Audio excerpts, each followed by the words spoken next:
lumière, c'est Christine de l'Amour en Soi. J'espère que vous allez très bien ce soir. Voilà, je vous fais une petite guidance un petit peu tard, c'est vrai, mais je suis rentrée tard de mon boulot terrestre, comme j'aime à l'appeler. Et donc, j'étais pas sûre de pouvoir vous faire le tirage parce que j'ai privilégié, bien entendu, le tirage du gagnant, hein, puisque j'ai publié la vidéo il y a très peu de temps.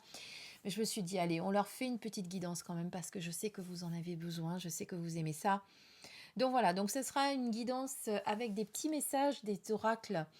Le petit oracle des anges de Tony Carmine Salerno, là où vous allez recevoir des messages d'amour et de guérison. Vous aurez le petit oracle des animaux de pouvoir.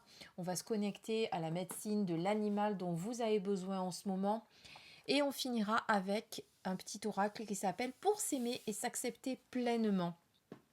Voilà, vous aurez le choix entre la pine de pin, la rose et le petit galet gratitude. Voilà, je vous laisse vous connecter à votre temple intérieur. Si vous avez envie de poser une question, posez une question. Si vous avez envie de laisser venir ce qu'on a à vous dire, laissez venir. Ou pensez à peut-être un sujet qui vous préoccupe en ce moment. Voilà, essayez de le faire comme vous le sentez, évidemment. Si vous n'avez pas le temps de choisir, je vous invite à faire une petite pause. Mais ne réfléchissez pas trop pour choisir, hein. Laissez vraiment votre âme le faire, votre intuition. D'accord? Allez, on commence par la pine de pin et on va découvrir tout de suite le message de l'animal qui vient à vous. Et c'est l'ours qui vient vers vous ce soir et qui vous dit « Je me retire dans mon monde intérieur pour en revenir plus conscient et plus fort ». Voilà, vous êtes peut-être à une période de votre vie où vous avez envie de vous retirer dans votre grotte, vous avez envie de voir personne, vous avez envie qu'on vous fiche un petit peu la paix, qu'on vous laisse tranquille. Donc voilà, si c'est le cas, eh écoutez, connectez-vous à l'ours et faites. Alors on me dit des fois comment je fais pour me connecter à l'animal. Vous vous mettez en état de méditation et vous appelez l'animal en question. Voilà, si vous avez envie de vous connecter à sa médecine. En tout cas, cet ours vous demande de prendre le temps de vous écouter, hein, et peut-être de faire une pause si vous en avez besoin. C'est le moment. Pour le petit oracle des anges, on va voir ce que les anges ont à vous dire. Alors, les anges vous disent, fais-le maintenant, ne remets plus ce que tu dois faire à plus tard, sois courageux, écoute ton intuition, c'est la voix qui guide ton âme. Donc, il y a peut-être quelque chose en ce moment que vous avez remis à plus tard, peut-être quelque chose que vous avez laissé en suspens. Voilà, en tout cas, les anges vous disent d'y aller, de ne pas remettre encore au lendemain ce que vous vouliez faire, de vous écouter encore une fois, hein, et de vraiment passer à l'action de ce côté-là, de remettre les choses, de ne pas remettre les choses à plus tard, pardon. L'ours, quant à lui, vous demande quand même de peut-être vous mettre en introspection, peut-être de vous retirer dans votre monde intérieur à vous pour revenir après plus fort, hein. L'ours, c'est un animal qui est puissant quand même, hein. Voilà. Et pour le petit oracle, s'aimer et s'accepter pleinement, eh bien, qu'est-ce qu'on nous dit? Je suis un être plein de ressources et de détermination. Il est temps de sortir de mon cocon, de mettre en lumière cette personne extraordinaire que je suis. Qui peut le faire sinon moi? La vie appartient à celui ou celle qui ose avec force et courage. Voilà. En tout cas, si vous étiez peut-être dans cette période en ce moment, alors soit vous avez envie de vous mettre dans votre cocon, dans votre grotte et de vous retirer du monde, soit vous y êtes déjà, et ça fait un petit moment que vous êtes, et c'est vrai que cette carte vous dit plutôt maintenant de sortir de votre cocon, de sortir de votre zone de confort également, hein. Voilà. De croire en vous, de retrouver cette force. Voilà, en même temps, n'oubliez pas que l'ours, c'est, comme je vous disais, c'est un animal qui est fort, hein, c'est la force tranquille. Donc c'est un animal qui peut vous aider à la méditation, à l'introspection, mais qui vous apporte aussi du courage et du soutien, également de l'affirmation de soi. Voilà, vous voyez, l'ours, c'est quand même quelqu'un qui peut vous pousser justement à passer à l'action et à faire maintenant ce que vous voulez faire, hein. Voyez-le comme ça également. Ça peut être un moment d'introspection, où vous avez besoin de vous reconnecter à votre monde intérieur pour revenir plus fort, mais justement revenir plus fort pour passer à l'action et vous reconnecter à vos ressources et à cette détermination que vous avez à l'intérieur de vous. Hein. Sortir de votre zone de confort pour passer à l'action. Voilà en tout cas comment je ressens le premier message avec la pine de pin. On passe à la petite rose séchée avec l'animal qui vient à vous. Et là, nous avons la libellule. Je quitte le monde des illusions, j'ouvre mon esprit à la réalité pour trouver ma voie. Voilà. La libellule qui est un très bel animal. C'est un animal qui, je le connais bien, c'est un de mes animaux totems. Donc c'est un animal qui est lié aussi à la transformation, hein, puisque à la lumière également, parce que si vous regardez la libellule, elle est pleine de couleurs, elle s'illumine, elle est magnifique. C'est un animal qui s'adapte facilement,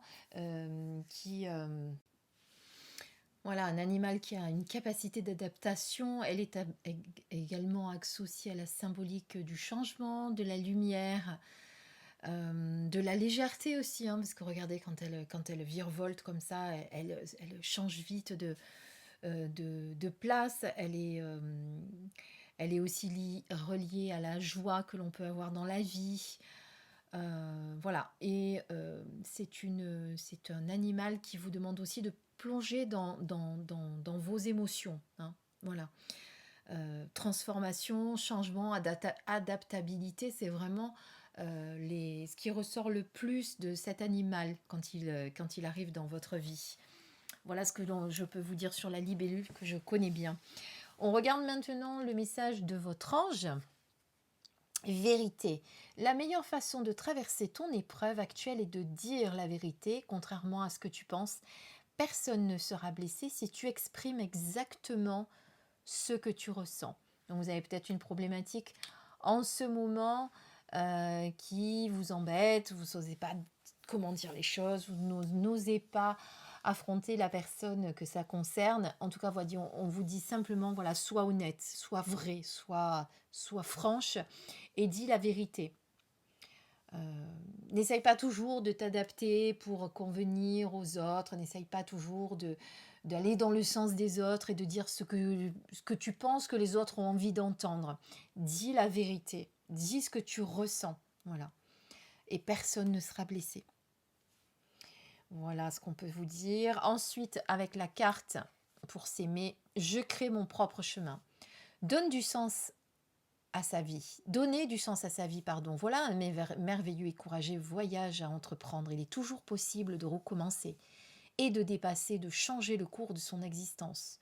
Je prends un instant pour prendre conscience que j'ai déjà toutes les ressources nécessaires. Donner du sens à sa vie. Hein. C'est un acte courageux, effectivement. C'est un beau voyage. Ça vous rappelle également que vous êtes le créateur, le co-créateur de votre vie. Donc, créez votre chemin, créez votre vie. Voilà. Et prenez conscience des ressources que vous avez à l'intérieur pour pouvoir avancer. On passe cette fois-ci au petit galet gratitude. Alors, quel animal vient à nous aujourd'hui? Le bélier. J'ai le pouvoir de diriger ma vie en me fixant des objectifs pertinents et en restant focalisé dessus sans me laisser distraire. Alors le bélier, je le connais un peu moins en tant qu'animal totem, mais on le connaît quand même, le bélier. C'est quelqu'un qui est fonceur, qui n'a pas peur d'aller de l'avant. Donc là, on vous dit, voilà, tu as le pouvoir pour diriger ta vie. Tu as tout entre les mains pour le faire. Tu peux te fixer des objectifs et reste surtout focalisé dessus. Voilà. Ne t'éparpille pas. Fais les choses, voilà, en restant fixé sur ce que tu te donnes sur ce que tu te donnes comme objectif, ce que tu te dis de faire. Voilà, ne va pas dans tous les sens, ne t'éparpille pas trop, n'ouvre pas non plus toutes les portes. Hein. Voilà, restez focalisé sur l'objectif que vous vous êtes fixé. Voilà, n'écoutez pas trop tout ce qui vient à côté, etc. Ou n'essayez pas trop de vous éparpiller dans tous les sens. Voilà comment je ressens ce message. Votre ange, quant à lui, vous dit fais preuve de souplesse, mais sois surtout honnête avec toi-même. Assume tes croyances et tes valeurs, et les autres croiront en toi. Voilà. Il faut un petit peu être intègre, peut-être montrer sa vérité, faire preuve d'honnêteté également, mais de souplesse surtout, hein, ce qu'on vous dit. Mais voilà, surtout être honnête avec soi-même, ne pas se la raconter, ne pas se bercer d'illusions, d'assumer qui l'on est. Je suis la vérité. Voilà qui vous êtes. Vous êtes cette vérité-là. Qui vous êtes, vous devez le montrer. Ne vous cachez pas derrière un masque. Alors, c'est pas un jeu de mots que je fais, hein. Quand je dis masque, c'est une carapace. Ne restez pas caché derrière une carapace, un masque, derrière un costume que vous endossez peut-être. Assumez-vous pour que les autres puissent croire en vous. Et pour le message de s'aimer et s'accepter, qui suis-je ? Question existentielle qui demande du courage si je prends le temps d'y répondre. Justement, il ne tient qu'à moi de retrouver mon identité profonde, de me reconnecter à cette intériorité afin d'exprimer mon plein pouvoir. Voilà, donc c'est un petit peu, ça rejoint un petit peu ce qu'on vient de dire au niveau de l'intégrité. Je vous ai dit de révéler, d'être, je suis la vérité. Et là, on vous demande justement de retrouver votre identité profonde, hein, de montrer, d'assumer ses croyances, ses valeurs, ses convictions, ses idées, hein, en montrant qui on est vraiment. Qui suis-je ? C'est vrai, c'est une grande question, ça. Posez-vous là ce soir, tiens, qui suis-je ? Essayez d'y répondre. D'ailleurs, en disant qui suis-je, j'aimerais bien que vous réfléchissiez à ça aussi. C'est que souvent, quand on vous dit, vous savez, quand on rencontre les gens comme ça, au détour d'une rencontre, d'une fête, etc., on se présente. On a tendance à dire, moi, bonjour, je m'appelle Christine, je fais ça. Alors, je suis, on va donner son titre au niveau du métier. Je suis professeure, je suis enseignante, je suis attachée commerciale, je suis chargée de clientèle, je suis caissière à prise unique. Peu importe ce qu'on est, on n'est pas ça en fait. Hein. C'est pas ça qui suis-je. Réfléchissez-y à cette question, essayez d'y réfléchir. Qui êtes-vous en fait ? Qui êtes-vous ? Sur cette belle question auquel j'espère vous allez tous répondre en commentaire, je vous souhaite une belle soirée. Je vous dis à très très très bientôt pour une nouvelle guidance. Je vous embrasse très très fort. Prenez soin de vous et surtout, passez une belle nuit douce, pleine de beaux rêves. À bientôt. Je vous embrasse.